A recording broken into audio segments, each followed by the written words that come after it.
سلام دوستان، امروز یک غضروف ساز خیلی قوی رو میخوام بهتون معرفی کنم که پای مرغ هستش و میخوام امروز طرز عصاره‌گیری از پای مرغ رو براتون توضیح بدم که چجوری شما میتونین از عصاره‌اش توی غذاهاتون به خصوص خورشتا استفاده کنین. خب ابتدا دوستان این پاهای مرغ رو تمیز با آب میشوریم که اگه یک وقتی چیزی زایدی بهش چسبیده یا کثیف هستش تمیز و مرتب بشه و بعد ادامه کار رو براتون توضیح میدم. اینها بعضیاشون به این صورت از اینا دارن که اینها رو با چاقو جدا میکنیم. پاهای مرغ رو گذاشتم که جوش اومده، الان کفای روش رو میگیرم و بعد ادویه ها رو اضافه میکنم.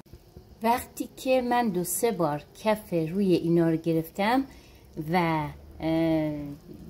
حدود 1-10 دقیقه هست که می جوشه، حالا نوبت اضافه کردن ادویه های زردچوبه، دارچین، 2-3 تا پیاز و 1 حبه سیره. اینا رو اضافه میکنم و در قابلمه رو میبندم که به مدت 4 تا 5 ساعت اینا جوش بخورن. همشم میزنم که ادویه ها با پاهای مرغ مخلوط بشن.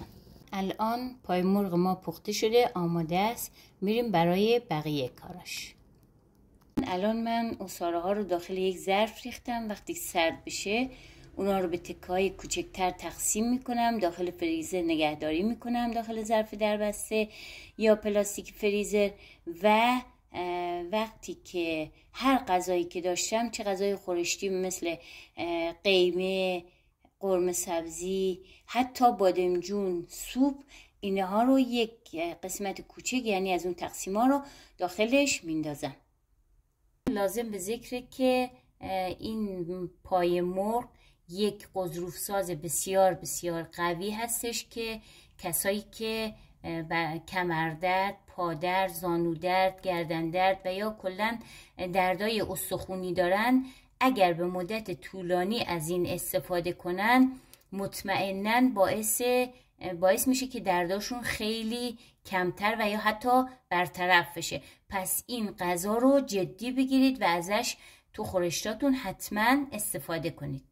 این رو هم خدمتتون بگم که من در وسط پخت 1 مقدار آب لیمو، 1 مقدار گلاب و 1 مقدار کم زعفرون هم استفاده کردم که بوی زهم مرغ از بین بره.